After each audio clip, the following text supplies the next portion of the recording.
It all started after moving into my new house. Yeah, that's pretty cliche. Believe me, I know, but it's what happened.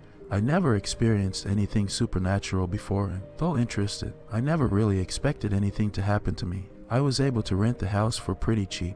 I didn't think anything of it because it was old and not in the best of neighborhoods, so I guessed I just got a good deal. After moving everything in, things were fine for a while. I don't remember exactly when it started because it seemed so minor at the time. I'd leave a light on in the kitchen or the bathroom and come back to find it off. Honestly, I thought I was just forgetting that I turned them off already. After a while, I began to wonder and started leaving a couple of lights on purpose. Sometimes nothing would happen. Sometimes I'd come back to find the lights turned off. By now, I figured out that something was off. I wasn't really scared, just confused. I thought maybe something was wrong with the electronics. I started leaving lights on a bit more often, hoping to get some sign of why they would randomly shut off. That's when it started to take another turn. The first real time I remember something crazy happening was when I left the kitchen and living room lights on while I was asleep. I woke up to a deep, rumbling growl coming from the kitchen. Now, from the bedroom, you can see down the hall to the living room, and that room is connected to the kitchen. I remember waking up and thinking that there was an animal or something in my house. I looked down the hall toward the living room to see the light darken. Somebody had flicked off the light from the kitchen. Another low growl came, this time from the living room, and I nearly screamed as I saw something bolt across the length of the hall opening. And then the living room light went out. I couldn't tell exactly what it was. It just seemed like a black shadow or something. It didn't really matter. I was scared shitless. I bolted from my bed then and threw on the bedroom light, expecting something to be in this room and getting ready to come after me. Nothing. There wasn't anything in the room.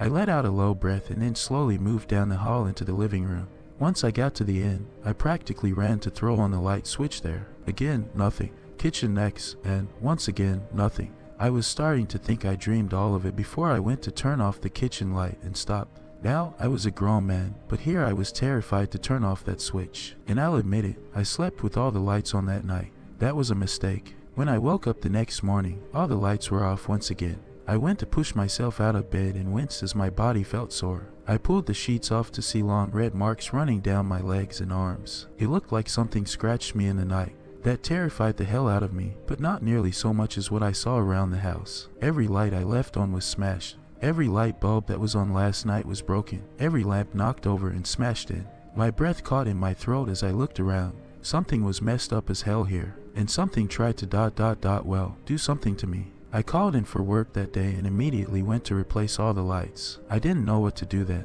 I thought about leaving, and I know this probably sounds stupid, this was my home. It was my first time away from my family and this was my home.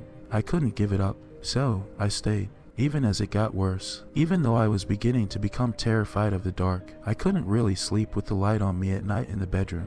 I'd leave other lights on though, like in the hall or the living room, giving myself enough to see pretty well in my darker room.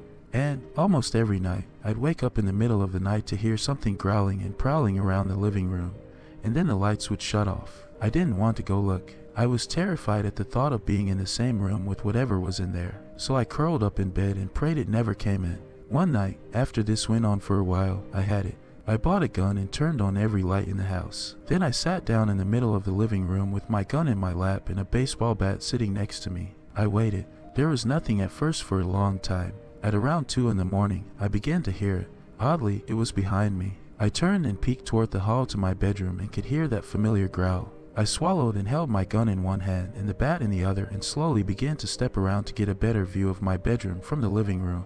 As I began to get a view of my bed, I heard a loud thump, followed by an inhuman roar. I, being the brave man I was, jumped back and away from the hallway. I wanted to end this all but, dear God, I didn't want to deal with that thing. I could hear tearing and smashing, but I did manage to hear an audible click, and then nothing. Slowly, I went back to peek down the hall and the light was off once again. A deep breath, and I ventured forth, my weapons ready. When I came to my bedroom and flicked the light back on, I gasped. My bed was ravaged, torn completely apart. It was like some animal had jumped into it and just ripped it to shreds. I stepped forward to look at what was left of my bed and just stood in shock for who knows how long. It wasn't until I heard the sound of a familiar growl that I turned around. Standing near my door, right at the light switch, was when I finally saw it. It was a man, a white and rotting man with a mangled body that looked like he had once been a dog's chew toy staring at me. I was too in shock to even raise my weapons. He stared at me for just a moment and then flicked off the light. I screamed. I'm not even ashamed to admit it. I screamed and bolted. I didn't care if that was where that man had been standing. I ran right past where I had seen him, swinging my bat like a madman. I nearly put a hole in the hallway as I ran through into the safe light of the hall. I turned to look back then, just in time to see him once again near the hall's light switch. He turned that one off too. By then, I didn't want to fight. I wanted to be safe. I burst past the living room and into the brightness of my kitchen. I heard the sound of growling and scratching nearly all around me then, and I knew he was coming back. I looked back to once again see that mangled and rotten corpse of a man turn off another light with a broken finger and plunge me into terrifying darkness. I broke for the living room. This was going to be my final stand. I'd have to fight here. I drew close to the standing lamp that was my last line of defense. It hated the dark, so I'd stay right here, next to this comforting standing lamp. I waited for it to turn off, but it never did. I looked around it. Quiet. Nothing but quiet. I turned then to look at that saving grace of a lamp that refused to yield. I started to find myself laughing, a crazy but alive laugh, and I thought I'd finally be okay. I stepped closer, and I swear I almost hugged that lamp, until I saw it. I heard the growl first coming not from behind me but in front, from that lamp. My eyes widened and I stared as the light from that lamp intensified. I stumbled back and I don't know what happened, but I think I tripped on something. I just know I found myself flat on my back staring up at that bright, intense light. It wasn't comforting any longer, just hot and heavy and bright. I thought it was going to burn me away, and then it came. I don't have words to describe what poured from that lamp's light. It was hideous, twisted, and filled with rage. I know I'll never forget those eyes though. Bright, hot, and white ...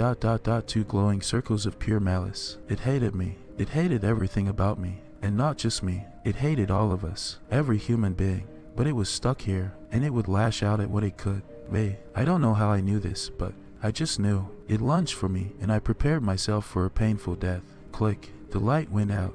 Once again came darkness. Sweet, quiet, relaxing darkness. I stayed on the ground for a long moment, letting my eyes adjust as I kept my gaze fixated on where my standing lamp was. As the seconds passed, I could start to make him out. That mangled man standing by the lamp, one torn hand upon the switch as he looked down at me. I understood then.